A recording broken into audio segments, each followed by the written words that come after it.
কোনো ভালো আমলকে ছোট করে দেখবেন না। একবার ইবনে উমর রাদিয়াল্লাহু তাআলা আনহু তিনি একটি খেজুর দান করলেন।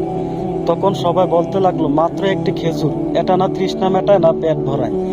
তখন তিনি সূরা জিলজালের একটি আয়াত তিলাওয়াত করে বললেন, কেউ যদি শস্য দানা পরিমাণ সওয়াবের কাজ করে সেটা সে দেখতে পাবে এবং সেটা হাসর ময়দানে মিজানের পাল্লা তোলা হবে। সুতরাং এই যে আমি খেজুরটা দান করেছি, এটা তো শস্য দানার থেকেও বেশি। সুবহানাল্লাহ। আবার অপরদিকে কেউ যদি শস্য পরিমাণ গুনাহের কাজ করে সেটাও মিজানের পাল্লা তোলা হবে। আমরা অনেকে অনেকভাবে মিথ্যার ছলে কৌতুক করে মিথ্যা কথা বলে থাকি, এটা আসলে গুনাহের কাজ এবং সেটা কিন্তু হাসরের ময়দানে মিজানের পাল্লা তোলা হবে।